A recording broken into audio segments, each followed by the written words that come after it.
7 laps to go in Dover. Greg Biffle, the same chassis he won with in Darlington, is leading here. Good time to check in and remind you to enter the weekly Gillette Young Guns Challenge. One lucky fan who correctly picks the top-placing Gillette Young Gun each week will win $5,000. If you see their running order, log on to GilletteYoungGuns.com for details and enter for a chance to win the Gillette Young Gun Challenge, brought to you by M3 Power, the world's best shave. Can't get a closer shave than that. His name is Tiny. I don't know if I'd say that to his face, Jeff Hammer. Well, that's old Big Tiny. He carries tires for that 77 Jasper group. Meanwhile, he's a good guy. He's okay. Meanwhile, Greg Biffle running okay. And certainly, you know, this, we talked to him in the pre-race show. At this point last year, he had no wins, no top fives, was 21st in points. He came in here, battle for third going on. Greg came in here second in points already with 3 wins, 4 top fives, and it's moving close for a Roush victory here in Dover, something you haven't seen very often. Yeah, he's looking pretty good, but right now something's not looking pretty good. Elliott Sadler has just lost 3 positions with Ryan Newman, Jimmy Johnson, and Mark Martin in the 6 car as they move underneath him going down the back straightaway. So it makes you wonder what's happened to the handle on the 38 car. How far away with 84 laps to go are we from pit stops here? Oh, we're still a long ways from having to make pit stops, but if something's going on with your race car, you don't need to be falling like that. Otherwise, you're going to get yourself in trouble as Jimmy Johnson tries to make his way underneath Ryan Newman. 16 cars on the lead lap, Mike. Yeah, still about 65 laps or so from the next stop, but there will have to be one more pit stop before we get to the checkered flag here today. That 48 car, though, Darrell and I have been talking about it at break. I mean, it's like in the middle portion of the race they got off. It's like maybe they were trying some things, and here we go. We've got 80-something laps to go. They just good rhythm. The tires all over the place. Get a good rhythm, man. You got them. Yeah, week in and week out. I think that's what they do, Larry. I think they try this, they try that, just to be sure that they're headed in the right direction so they can close the deal. They're the best I've seen at closing the deal.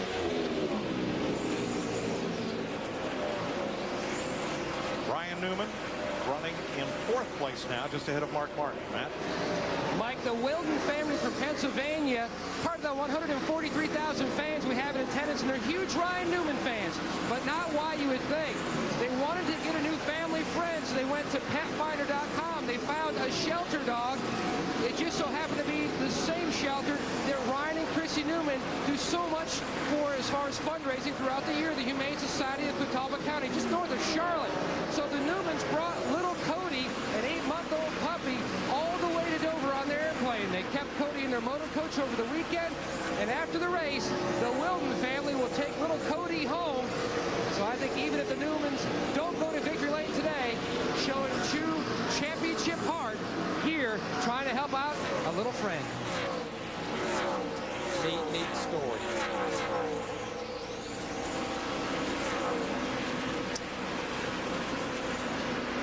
Teammates Michael Waltrip and Dale Earnhardt Jr. Big difference than last week, though. Michael's on the lead lap, and Dale Jr.'s a lap down.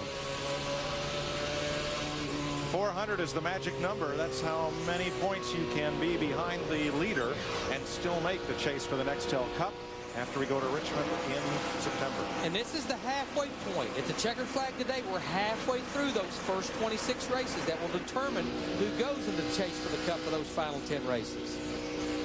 See, Michael Waltrip right now over 500 points. Like Darrell said in the pre-race, forget position. It's not about position. Unless you're in the top 10, it's about points behind the leader. We are getting a report that Elliott Sadler, Steve Burns was telling us Elliott Sadler, the 38 car, has started to get very, very loose on this run. Yeah, his lap times have dropped off to more than 0.6 of a second slower than our race leader, Greg Biffle.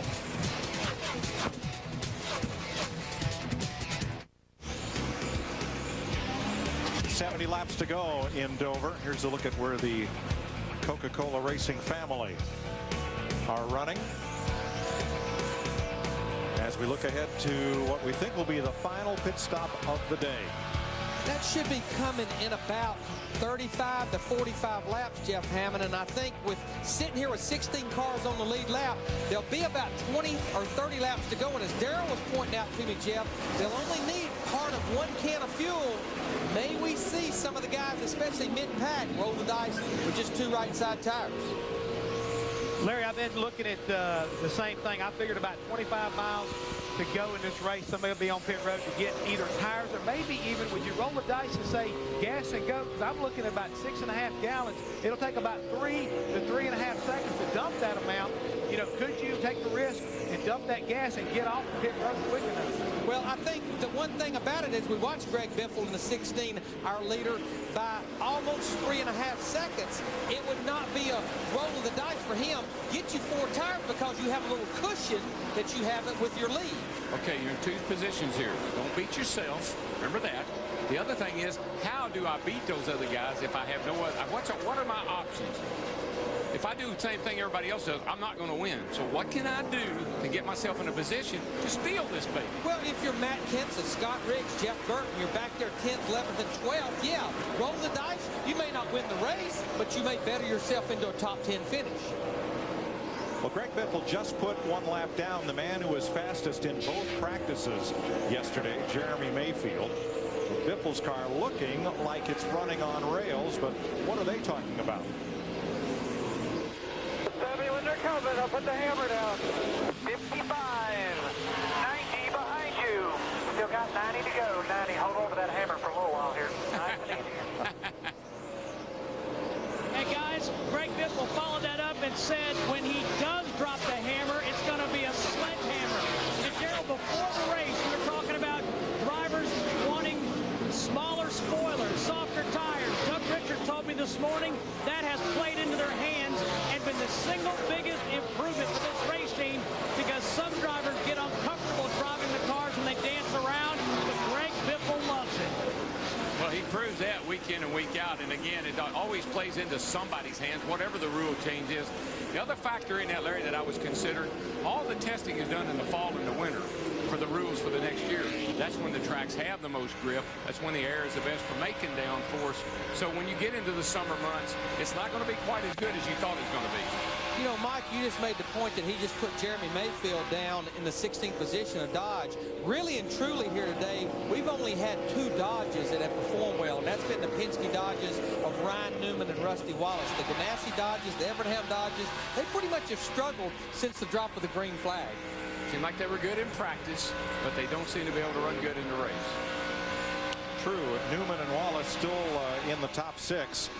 Look at Kyle Busch and look at who's coming. Point leader Jimmy Johnson. Quietly coming. That'll be for 2nd place. Dick? Well, Kyle Busch early on in this race, Mike, tried a 2-tire pit stop. It worked very well. He didn't really lose any positions, continued to run up front. So at about the halfway point of the race, he was talking with crew chief Alan Gustafson about a late race pit strategy.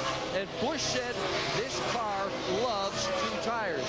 However, he also pointed out that it only likes the 2 tires when the left sides are reasonably fresh. But they've been thinking about this 2-tire strategy on the last stop half of this race.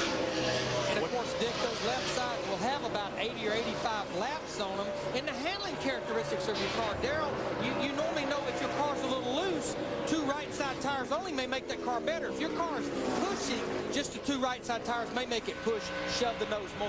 Well, Larry, that's why we call it a gamble. You know, you go for it and you hope for the best if that's your only chance. And sometimes you got to do something to see what happens. That's why I'm glad I'm up here. I can just talk about it. I don't have to make that call anymore. Nothing happens if you don't make something happen. Clear, clear. Mark Martin in 4th. Here's Ryan Newman in 5th and Rusty Wallace 6th. A little bit of separation between them all. Not a lot.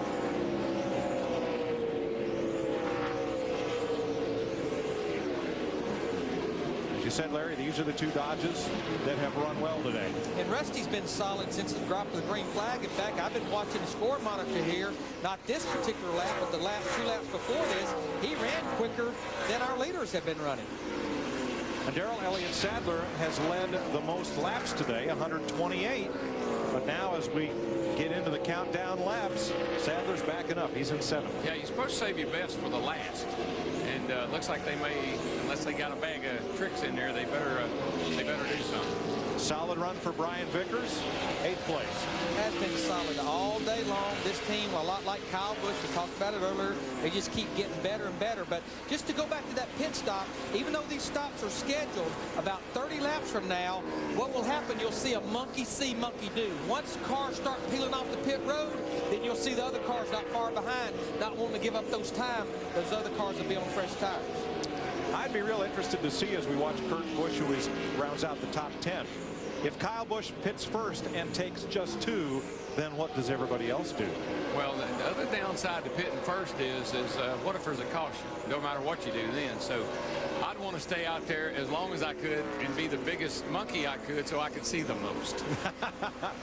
Scott Riggs, another good run. 11th place right now for Scott.